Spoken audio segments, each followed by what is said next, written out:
इंसानी मुआशरे का आगाज से ही वबाओं और कुदरती आफात से पाला पड़ता रहा है, जो यकीनन कभी इम्तिहान की सूरत और कभी आमाल के सबब इंसान पर असर अंदाज होती रही हैं, और अल्लाह रब्बुल इज़्ज़त की रहमत और करम के बायस इंसान छुटकारा पाता रहा है।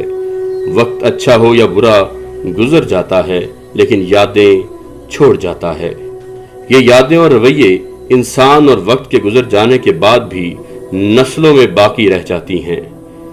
कहीं ये यादें इंसान को खुश कर देती हैं और कहीं किसी अजियत में मुब्तला कर देती हैं। कहीं ये रवैये अच्छे अल्फाज में बयान होते हैं, कहीं नफरत भरे अंदाज में जिक्र किया जाता है।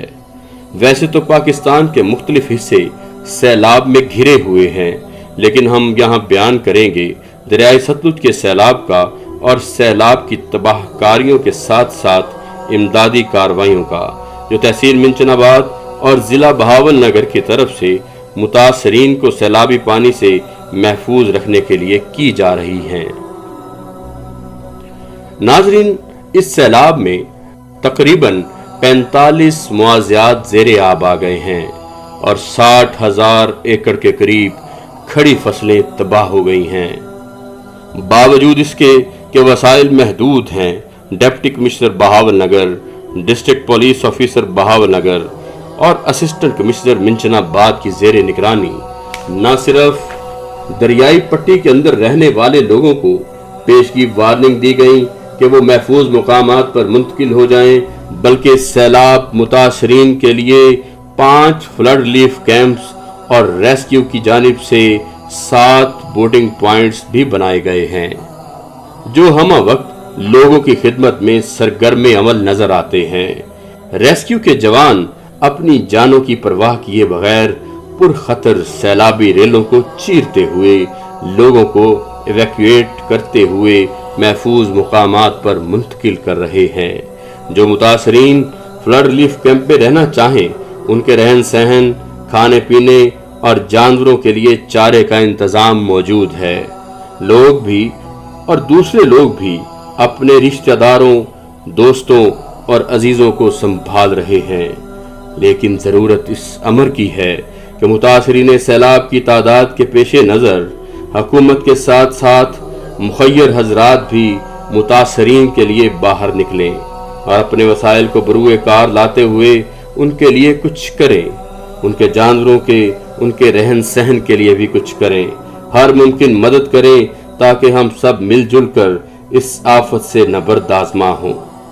और यकीनन ये अमल ना सिर्फ अल्लाह रब्बुल इज़्ज़त के यहाँ हमारे लिए मकबूल तरीन होगा, बल्कि बाइस अजर सवाब और सदका जारिया बन जाएगा और रहती दुनिया तक दिन और दुनिया में आपका नाम रोशन रहेगा। और सब अहबाब दुआ भी करें कि अल्लाह ताला हम पर रहम और करम का मामला फरमाए।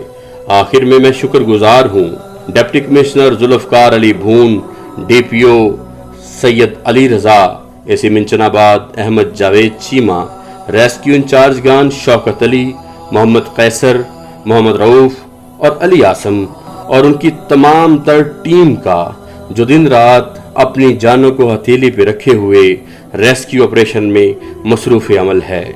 सैयद शाहनवाज शाह तहसीलदार मिंचनाबाद और उनकी तमाम रेवेन्यू टीम का, जो अपने महदूद वसाइल के बावजूद दिन रात मुतासरीन के लिए, मुतासरीन के मदद के जज्बे के साथ हर टाइम उनकी खिदमत में पेश है। महकमा सेहत, महकमा लाइफ स्टॉक, लोकल गवर्नमेंट की तमाम टीमों का, पाकिस्तान आर्मी के ऑफिसर्स और जवान और तमाम इदारे जो इस ऑपरेशन में शरीक हैं और अपनी तमाम निजी जिम्मेदारियों को पसे पुष्ट रखते हुए इमदादी कार्रवाइयों में मसरूफ़ अमल हैं, तमाम इदारा जात का शुक्रिया। नाजरीन, अगर आपने अभी तक मेरा चैनल सब्सक्राइब नहीं किया तो अभी मेरे चैनल को सब्सक्राइब करें और घंटी का निशान भी दबाएं, ताकि आप बाखबर रहें मेरी आने वाली तमाम नई वीडियोस से। शुक्रिया। अल्लाह हाफिज़।